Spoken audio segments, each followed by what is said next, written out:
Hello. আজ এই ভিডিওটিতে আমরা আমাদের যে মিসলেনিয়াস আপকামিং এক্সামের জন্য যে প্রিভিয়াস ইয়ারের সিরিজ চলছে তার পার্ট 3 ভিডিও, এটা হিস্ট্রি সাবজেক্টের, এবং এখানে আমরা 2002 থেকে 2019 পর্যন্ত 13 বছরের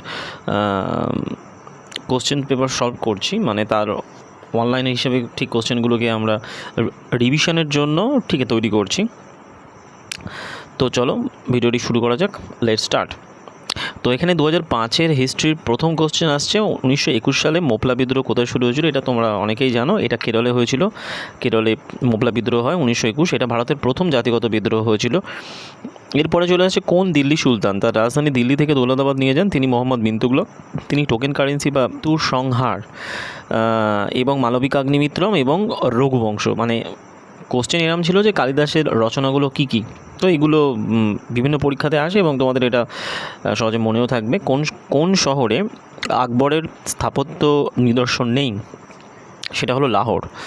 এবং আকবরের স্থাপত্য নিদর্শন যেখানে যেখানে আছে তার মধ্যে হলো আগ্রাতে আগ্রা ফোর্ট, ফতেপুরে এবং ফতেপুর সিক্রিতে বুলন্দ দরওয়াজা বা পাঁচমহল, এবং দিল্লিতে বিভিন্ন মনুমেন্টগুলো। রাজতরঙ্গিনী এবং হর্ষচরিতের রচয়িতাকে? রাজতরঙ্গিনীর রচয়িতা হলো কলহন, এবং হর্ষচরিতের রচয়িতা হলো বাণভট্ট। কলহন রাজতরঙ্গিনী রচনা করেছিলেন, বাণভট্ট হর্ষচরিত। বিহলন বিক্রমাঙ্কদেব এবং হেমচন্দ্র ধর্মাঙ্কেন্দ্রা বিজয়। তো আবুল ফজল কার দরবারে উপস্থিত ছিলেন?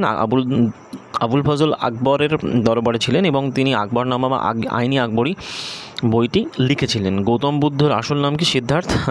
এবং সিদ্ধার্থ সত্যবিলোপ নীতি প্রয়োগ করেছিলেন লর্ড ডালহাউসি। এখন এই সত্যবিলোপ নীতির আন্ডারে পড়ে সাতারা 1848, সম্বলপুর 1849, জয়পুর 1849, ভগত 1850, উদয়পুর 1852, ঝাঁসি 1853, নাগপুর 1854, অযোধ্যা 1856 প্রভৃতিতে কুশাসনের অভিযোগে তিনি দখল করে নেন। ইন্ডিয়ান কাউন্সিল অ্যাক্ট 1909 অন্য কী নামে পরিচিত? এটার নামে পরিচিত ছিল মর্লে মিন্টো অ্যাক্ট। তো এরপরে চলে আসছে আমাদের 2006-এর হিস্ট্রি। প্রথম কোশ্চেন, কাদম্বরীর রচয়িতা কি? কাদম্বরীর রচয়িতাকে? তিনি হলেন বাণভট্ট। তিনি ছিলেন রাজা হর্ষবর্ধনের সভাকবি। এবং আর্যদের প্রাচীনতম গ্রন্থ কোনটা? আর্যদের প্রাচীনতম গ্রন্থ হলো ঋগ্বেদ, যেখানে 1018টা শ্লোক আছে। রামচরিতের রচয়িতাকে? সন্ধ্যাকর নন্দী। অন্যদিকে রামচরিত মানসের রচয়িতা হলো তুলসীদাস। কোশ্চেন নাম্বার 4, তালিগড়ের যুদ্ধ সংঘটিত হয় 1565 সালে, যেখানে বাহমনি এবং বিজয়নগর রাজ্যের মধ্যে রায়চুর দোয়াবের আধিপত্য নিয়ে ঝামেলা ছিল, তাদের মধ্যে বিরোধ ছিল। তো সেইটা নিয়ে হয়। কোশ্চেন নাম্বার 5, কলকাতা মাদ্রাসা প্রতিষ্ঠা করেন কে? ওয়ারেন হেস্টিংস 1781 সালে। কোশ্চেন নাম্বার 6, ভারতের জাতীয় কংগ্রেসের প্রথম অধিবেশন কোথায় হয়? বোম্বাই গোকুলদাস তেজপাল কলেজে হয় 1885 সালে 22শে ডিসেম্বর, এবং প্রথম সভাপতি ছিলেন উমেশচন্দ্র ব্যানার্জি। এরপরে চলে আসে সীমান্ত গান্ধী নামে পরিচিত কে? সীমান্ত গান্ধী নামে পরিচিত ছিলেন আব্দুল গফর খান, যিনি খোদাই খিদমতগার দল প্রতিষ্ঠা করেন এবং যার লাল কোর্তা বাহিনী বলা হয়।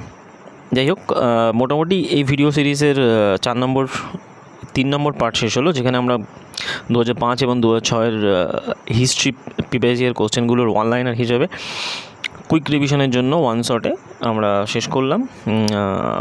পরের ভিডিওর জন্য পেতে চ্যানেলটিকে সাবস্ক্রাইব করো এবং লাইক করো, শেয়ার করো, এবং যতটা পারো চেষ্টা করো অ্যানালাইসিস করে পড়ার। এই ভিডিওগুলো করার উদ্দেশ্য সেটাই, যে অ্যানালাইটিক্যালি ভালো আমরা কীভাবে কোশ্চেন সলভ করব। এবং এই সেশন বা এই সিরিজের মাধ্যমে আমরা অতি সহজে অতি অল্প সময়ের মধ্যে বিভিন্ন কোশ্চেনগুলোকে যাতে যতটা বেশি পরিমাণে রিভাইজ করতে পারি, এবং এর মাধ্যমে শুধুমাত্র WBPSC মিসলেনিয়াসই নয়, এক ঢিলে অনেক কটা পরীক্ষারই জন্য তোমরা এর থেকে কমন পাবে। সেগুলো PSC ক্লার্কশিপ,